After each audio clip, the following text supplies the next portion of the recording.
In the 18th century, Turin was not a city shaped by accident.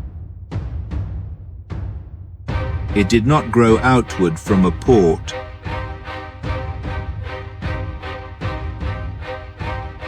Nor twist itself along a river like so many older towns. Turin was designed as the capital of the Kingdom of Sardinia. It was built to express authority through order, symmetry, and stone. Visitors arriving in Turin did not encounter spectacle. They encountered discipline, straight streets, measured squares, palaces placed with intent. This film follows Turin as it appeared in the 18th century through the eyes of painters, engravers, and architects, who recorded a capital where power was not shouted, but carefully arranged.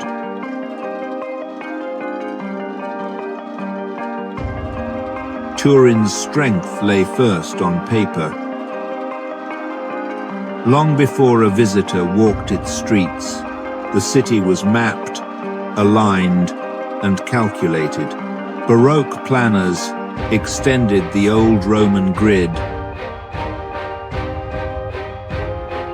creating wide avenues and rectangular squares that emphasized clarity over surprise.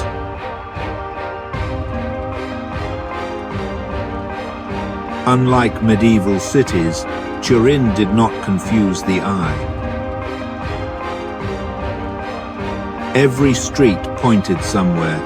Every axis served a purpose. In engravings of the 18th century, Turin appears calm, legible, and controlled. A capital that trusted geometry.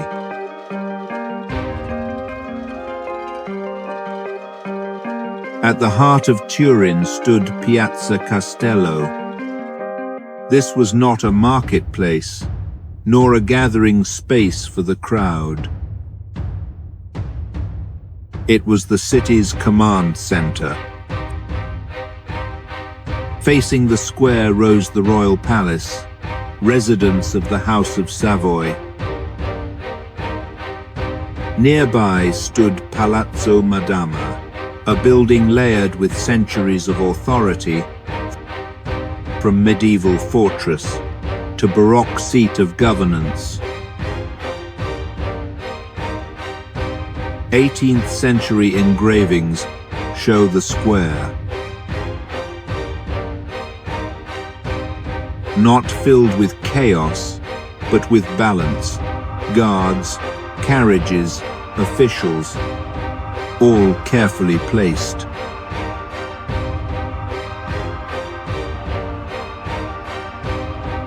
In Piazza Castello, power did not need to move quickly. It simply needed to be visible. The royal palace of Turin did not dazzle. Its Baroque facade was restrained, its decoration deliberate.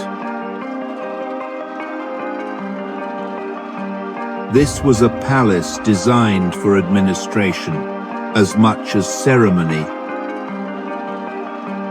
Inside, corridors led to council chambers, offices, and reception rooms, where decisions shaped a kingdom.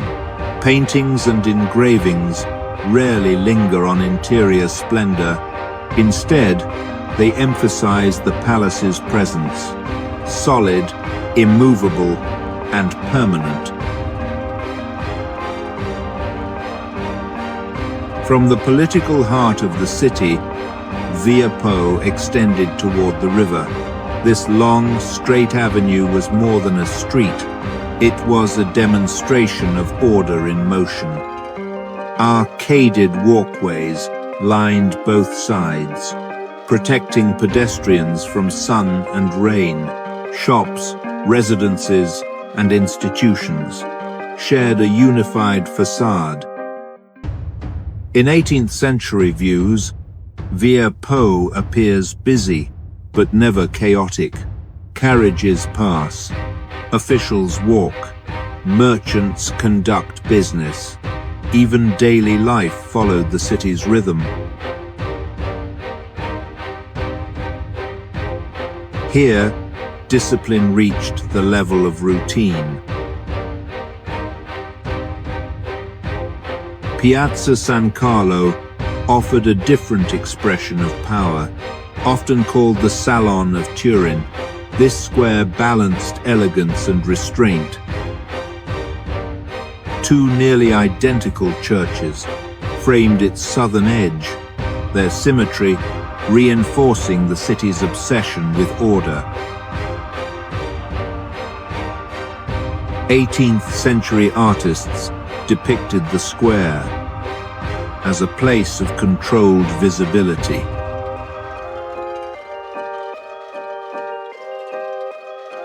Citizens gathered, but always under the watchful geometry of the space.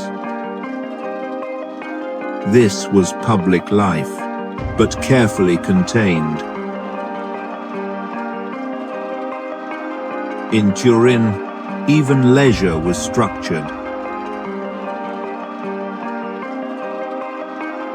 The River Po flowed quietly at the city's edge.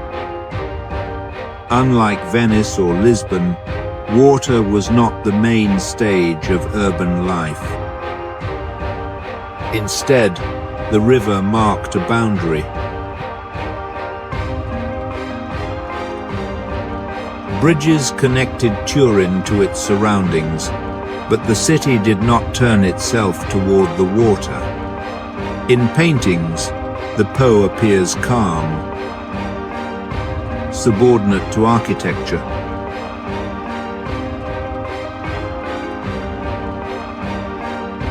It served the city, not the other way around. Turin remained inward-focused, concerned less with trade spectacle than with internal control.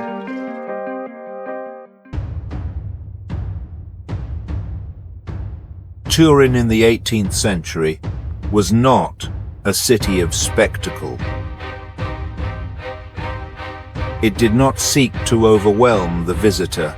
It sought to convince. Through symmetry, through restraint, through permanence. Its painters and engravers did not exaggerate. They recorded a capital confident enough to rely on order alone.